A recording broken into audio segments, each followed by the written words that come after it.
নমস্কার বন্ধুরা, SB academic সেন্টারের প্রত্যেকটা ছাত্রছাত্রীকে স্বাগত।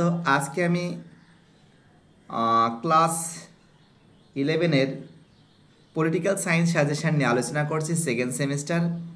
প্রচুর ছাত্রছাত্রী আমাকে রিকোয়েস্ট করেছে যে স্যার আপনি পল সায়েন্সের সাজেশনগুলো দেন। এসবি একাডেমিক সেন্টার যা বলে তা আসে, একদম খতরনাক সাজেশন হতে যাচ্ছে। 2025 সালের সব থেকে খতরনাক সাজেশন হতে যাচ্ছে, এসবি একাডেমিক সেন্টার দিয়ে যাচ্ছে। একদম খতরনাক সাজেশন, যা বলবো তাই আসবে। এটা এসবি একাডেমিক সেন্টার পাওয়ার। সর্বপ্রথম আমাদের এসবি একাডেমিক সেন্টার নিয়ে আসছে political science suggestion second semester. দেখো, আমি ভিডিওর লাস্টের দিকে বলে দেবো কোনগুলো আসবে, একদম পুরো পাক্কা কয়েকটা কোশ্চেন বলবো। আপাততভাবে দেখতে থাকো কোন প্রশ্নগুলো ইম্পর্টেন্ট আছে। প্রথমে তোমাদের আমি 6 নম্বরের প্রশ্ন দেখাবো।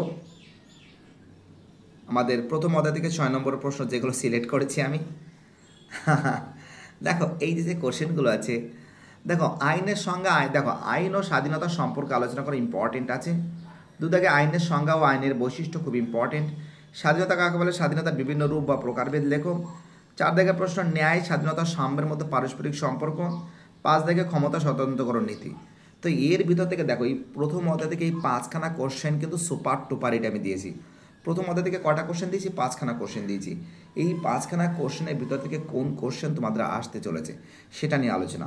তো দেখো, আমার মতে তোমরা যেটা ভালো করে পড়ে যাবে, দেখো ন্যায়, স্বাধীনতা, সাম্যের মতো পারস্পরিক সম্পর্ক, এটা কি ইম্পর্টেন্ট আছে। পরীক্ষার সময় এরকম টাইপে দিতে পারে, ন্যায় ও স্বাধীনতার মধ্যে পারস্পরিক সম্পর্ক লেখো, বা ন্যায় ও সাম্যের মধ্যে পারস্পরিক সম্পর্ক, বা স্বাধীনতা ও সাম্যের মধ্যে পারস্পরিক সম্পর্ক, এটা কিন্তু ইম্পর্টেন্ট আছে। তার সঙ্গে আইনের সংজ্ঞা ও আইনের বৈশিষ্ট্য, এটাও ইম্পর্টেন্ট। ঠিক আছে, দুটো ক্ষমতা স্বতন্ত্রকরণ নীতি 3টে, ঠিক আছে। এবং তার সঙ্গে তোমরা এই 3 দাগের প্রশ্নটা দেখতে পারো, প্রকারভেদ। এটা অর্থাৎ এর ভিতর থেকে সব থেকে বেশি ইম্পর্টেন্স ন্যায়, স্বাধীনতা, সাম্য, এটা সুপার টুপার, এটা ইম্পর্টেন্ট। আইনের সংজ্ঞা, বৈশিষ্ট্য ইম্পর্টেন্ট, এবং ক্ষমতা স্বতন্ত্রকরণ নীতি। আশা করি এই 3টে কোশ্চেন পড়লে আশা করি কমন চলে আসবে। ঠিক আছে, এক্সট্রা হিসেবে এটা দেখে যাবে। ওকে, এটা এক্সট্রা হিসেবে দেখে যাবে। তাহলে এই অধ্যায় থেকে 2 নম্বরের প্রশ্ন কোনগুলো পড়ে যাবে সেটাও তোমাদের আমি দেখাচ্ছি। মাত্র 5খানা প্রশ্ন সিলেক্ট করেছি এখান থেকে। প্রথম প্রশ্ন বলেছে মার্ক্সবাদের মতে আইন বলতে কী বোঝো। 2 দাগের প্রশ্ন আন্তর্জাতিক সাম্য কী। 3 দাগের সামাজিক ন্যায় বলতে কী বোঝো।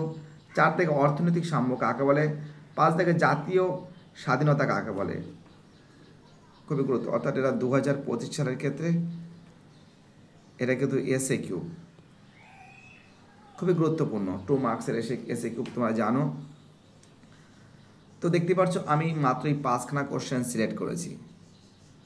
চলো এবার আমি পরের দ্বিতীয় অধ্যায় থেকে আলোচনা করছি। দ্বিতীয় অধ্যায় থেকে তোমরা জানো এখান থেকে 6 নম্বরে একটা প্রশ্ন আসবে এবং 4 নম্বরে একটা প্রশ্ন আসবে, ঠিক আছে, এবং 2 নম্বরে একটা প্রশ্ন আসবে। অর্থাৎ এই যে চ্যাপ্টারটা আছে, এই চ্যাপ্টারটা থেকে দ্বিতীয় অধ্যায় থেকে 40 নম্বরের মধ্যে 6 নম্বরে আসবে, 4 নম্বরে একটা প্রশ্ন আসবে এবং 2 নম্বরে একটা প্রশ্ন আসবে। অর্থাৎ 6 যোগ 4 যোগ 2, অর্থাৎ 12 নম্বর আসবে। এখান থেকে কোন প্রশ্নগুলো গুরুত্বপূর্ণ প্রথমে দেখো, এখানে আমরা দেখতে পাচ্ছি, না 6 নম্বরের প্রশ্ন আসবে না, আমারই ভুল হয়েছে, সরি, আন্তরিকভাবে দুঃখিত। 6 নম্বর, এখানে 4 নম্বরে আসবে আর 2 নম্বর আসবে, আমারই ভুল হয়েছে, সরি, কোনো কিছু মনে করবে না, আমি ভুল বলে ফেলেছি। যাক, এখানে 6 নম্বর প্রশ্ন আসবে না। এখানে 4 নম্বরের প্রশ্ন কোনগুলো গুরুত্বপূর্ণ দিয়েছি দেখো। জাতীয় জনসমাজের উপাদান, ওরে বাপ রে বাপ, খতরনাক ইম্পর্টেন্ট। জাতীয় রাষ্ট্রের মধ্যে পার্থক্য 99% ইম্পর্টেন্ট। জাতির আত্মনিয়ন্ত্রণ অধিকার 100% ইম্পর্টেন্ট। জাতীয়তাবাদের বৈশিষ্ট্য দেখে যাবে, ঠিক আছে, এবং 1 আর 2 দেখে যাবে। অর্থাৎ এই 5খানা প্রশ্ন পড়তে হবে, তার ভিতর থেকে এই 3খানা কোশ্চেনটাকে আমি সুপার টুপারের বাম্পারির দিয়েছি। দেখেছো, এসবি একাডেমিক সেন্টার যা বলে তা আসে। এবার 2 নম্বর প্রশ্ন দেখো। দেখো, ভিডিওটা কিন্তু সবার কাছে শেয়ার করবে। 1 দেখে জাতি বলতে কী বোঝো। 2 দেখে জনসমাজ বলতে কী বোঝো। 3 দেখে জাতীয় জনসমাজ ও জাতির মধ্যে দুটি পার্থক্য, জাতির আত্মনিয়ন্ত্রণের অধিকার, জাতীয়তাবাদের বৈশিষ্ট্য। দেখো, এই এসএ কিউব কিন্তু এই মাত্র 5খানা দেখে যাবে, ঠিক আছে, এই 5খানা এসএ কিউব দেখে যাবে। আর বড় প্রশ্ন মাত্র 3টে দিয়েছি ইম্পর্টেন্টের মধ্যে। ঠিক আছে, একই প্রশ্ন বারবার আছে।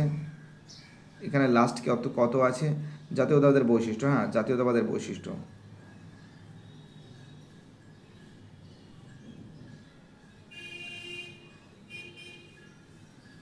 না, আরও আরও কিছু প্রশ্ন বাকি আছে। দেখো, জাতীয়তাবাদ কাকে বলে, জাতীয় রাষ্ট্রের মধ্যে বৈশিষ্ট্য, হ্যাঁ এটা আমি দিয়েছি।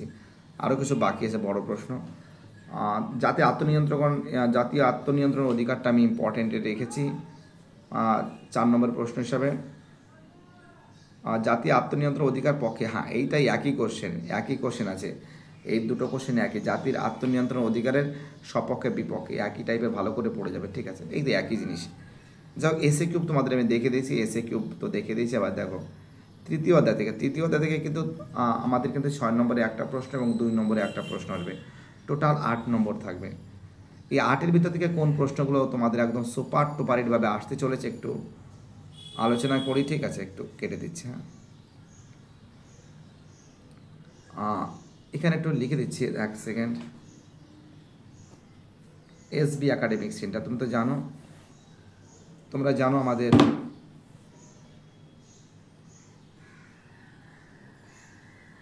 চ্যানেলটা এসবি একাডেমিক সেন্টার।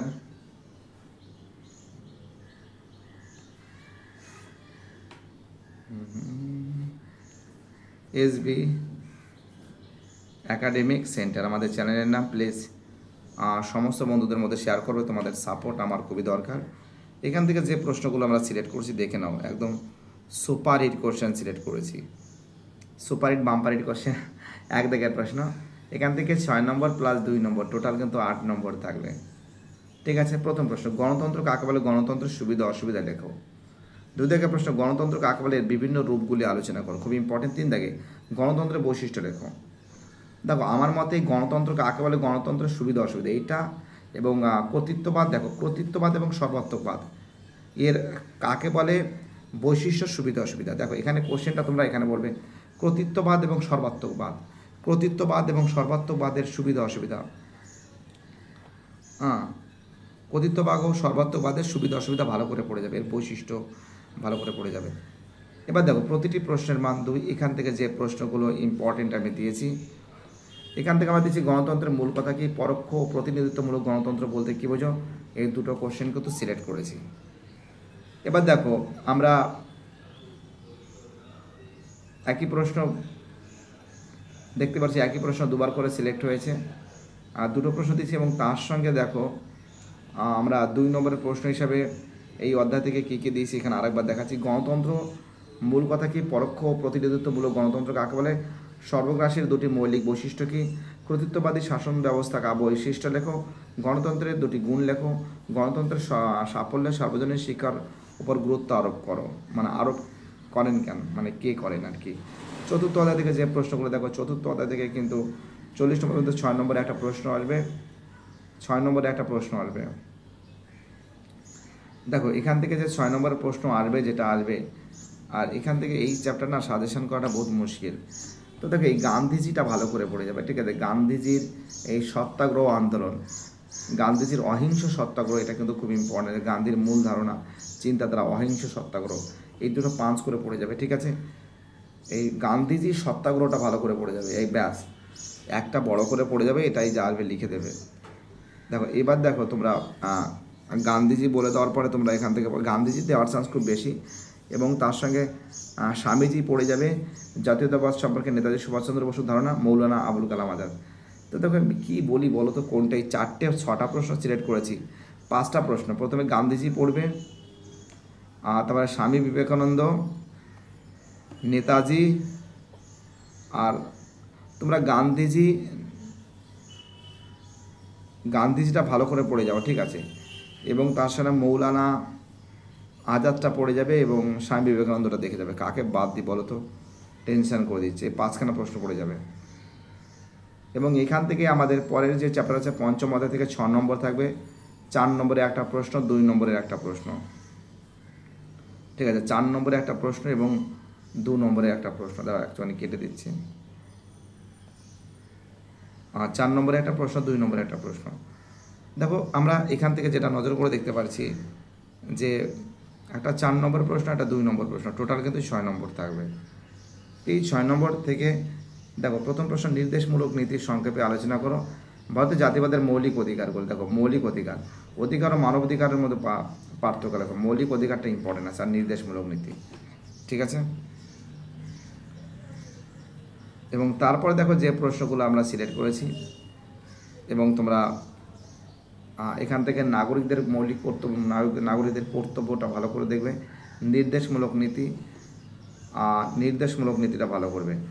তো দেখো ভারতের সংবিধানে মৌলিক কর্তব্য, হ্যাঁ একটা কাজ করবে, স্বাধীনতার অধিকার, ঠিক আছে, স্বাধীনতার অধিকারটাও ভালো করে দেখে যাবে। স্বাধীনতার অধিকার, নির্দেশমূলক নীতি কিন্তু খুবই গুরুত্বপূর্ণ, এই প্রশ্নগুলো দেখে যাবে। এবার দেখো এখান থেকে 2 নম্বর প্রশ্ন যেগুলো সিলেক্ট করেছি, 2 নম্বর প্রশ্ন তোমাদের আমি দেখাচ্ছি, 1 সেকেন্ড। আর এখান থেকে 2 নম্বর প্রশ্ন মাত্র না, এখান থেকে 2 নম্বরের প্রশ্ন এখান থেকে 4 আর 2 6 পঞ্চম অধ্যায়।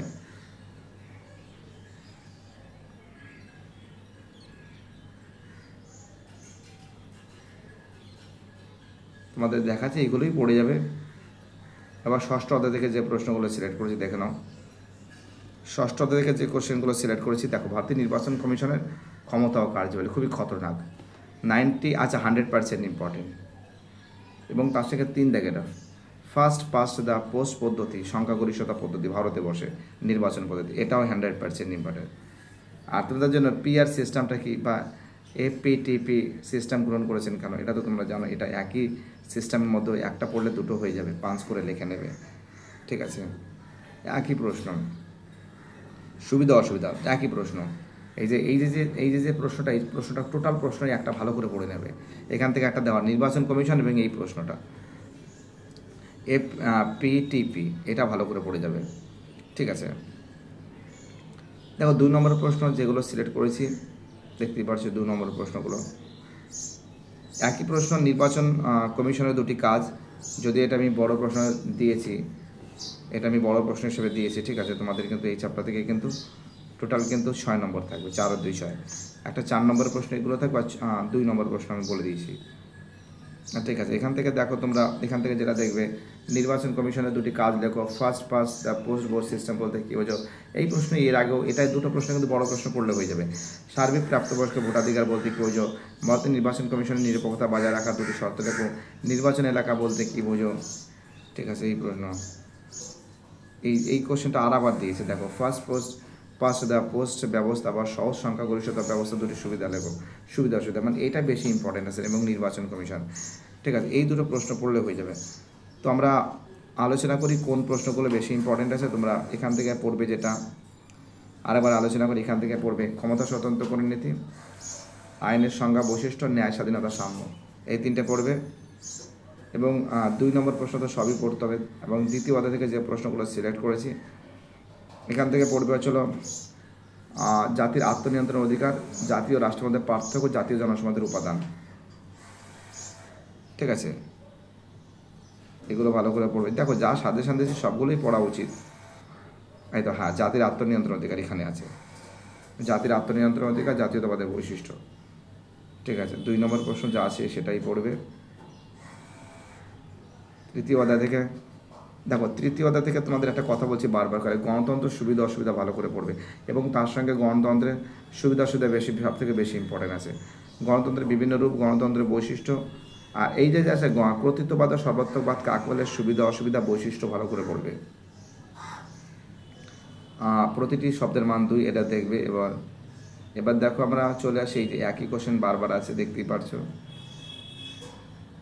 চতুর্থ অধ্যায় থেকে যে প্রশ্নগুলো গুরুত্বপূর্ণ, চতুর্থ অধ্যায়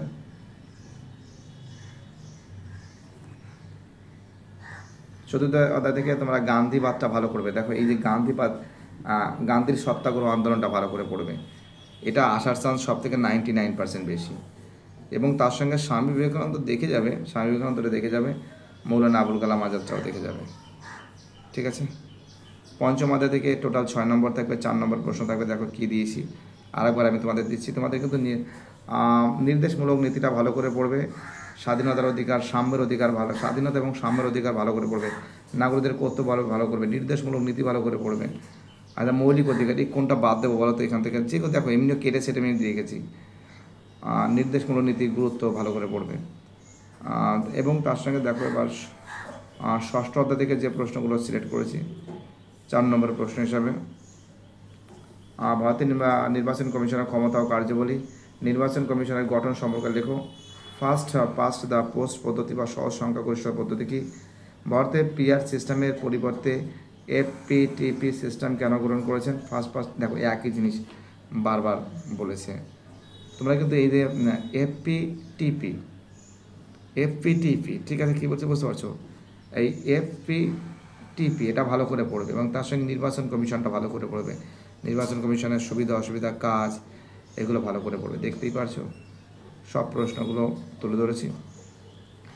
ভিডিওটি দেখার জন্য এসবি একাডেমিক সেন্টারের তরফ থেকে প্রত্যেকটা ছাত্রছাত্রীকে জানাই অসংখ্য ধন্যবাদ। সুস্থ থাকো, ভালো থাকো, চ্যানেলটার সঙ্গে যুক্ত থাকো, এটাই আমার একান্ত অনুরোধ তোমাদের কাছে। বাই, টাটা, ভালো থাকবে।